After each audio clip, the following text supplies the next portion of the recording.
સ્વાધ્યાય 12.2 દાખલા નંબર 9 એની રકમ છે જુઓ ભાઈ ચાંદીના તારથી 35 મિલીમીટર વ્યાસ વાળું વર્તુળ આકારનું એક બક્કલ જેવું ઘરેણું બનાવેલું છે એટલે આ જે ચાંદીનું 35 મિલીમીટર વ્યાસ વાળું આ વર્તુળ છે બરાબર પછી આ આકૃતિમાં બતાવ્યા પ્રમાણે વર્તુળને 10 સમાન વૃત્તાંશમાં વિભાજિત કરે તેવા 5 વ્યાસ બનાવવામાં પણ તારનો ઉપયોગ કરેલો છે જુઓ આ એક તાર આ બીજો તાર આ ત્રીજો તાર આ ચોથો તાર અને આ પાંચમો તાર આ 5 વ્યાસ બનાવવામાં 5 તારનો ઉપયોગ કરેલો છે તો બે પ્રશ્નો પૂછ્યા છે નંબર 1 છે જરૂરી ચાંદીના તારની કુલ લંબાઈ શોધો પ્રશ્ન 2 ઘરેણાના દરેક વૃત્તાંશનું ક્ષેત્રફળ શોધો તો અહીંયા જુઓ વર્તુળનો વ્યાસ કેટલો છે 35 મિલીમીટર એટલે પહેલું કામ શું કરવાનું ત્રિજ્યા શોધવાની તો ત્રિજ્યા r બરાબર વ્યાસ ભાગ્યા 2 35/2 એટલે પોઈન્ટમાં જવાબ આવે એટલે ભાગાકાર કરવાનો નહીં તો 35 મિલીમીટર હવે તેની અંદર એક શરત આપી છે કે તેમાં 10 સમાન વૃત્તાંશમાં વિભાજિત કરે તેવા 5 વ્યાસ બનાવેલા છે તો જરૂરી ચાંદીના તારની કુલ લંબાઈ બરાબર શું થશે તો કે આ વર્તુળનો પરિઘ વત્તા આ 5 તારની લંબાઈ વર્તુળનો પરિઘ વત્તા 5 તારની લંબાઈ તો વર્તુળનો પરિઘ વત્તા 5 તારના વ્યાસ તો વર્તુળના પરિઘનું સૂત્ર છે 2πr અને 5 તારના વ્યાસ તો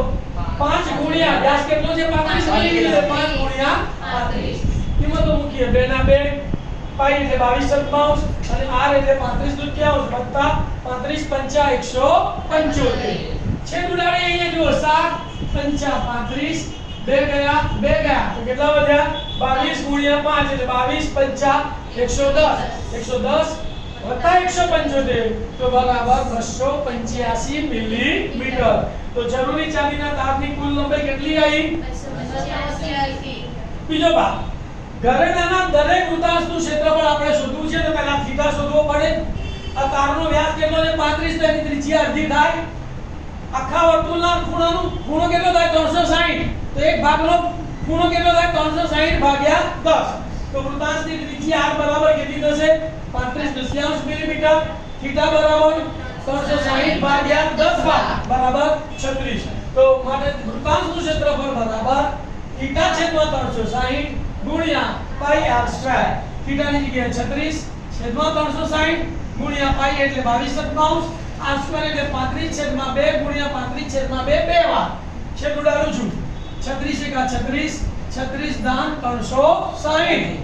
7 પંચા 35 2 આયા 11 અને 5 દુ 10 કેટલા વધ્યા અહીંયા બોલો 11 ગુણ્યા 35 અને 2 દુ 4 તો 11 ગુણ્યા 35 છેદમાં 4 11 ગુણ્યા 35 કરીશું એટલે 385 આવશે 385 છેદમાં 4 લખો તો પણ ચાલે અથવા 385 ને 4 વડે ભાગી નાખીએ તો 96.25 મિલીમીટર સ્ક્વેર ખ્યાલ આવ્યો બધાને તો આ બધાને જો તમને આ મારી દાખલાની ગણવાની રીત ગમી હોય તો મારી ચેનલને લાઈક કરજો સબસ્ક્રાઇબ કરજો અને શેર કરજો ઓમ નમઃ શિવાય ઓલ ધ બેસ્ટ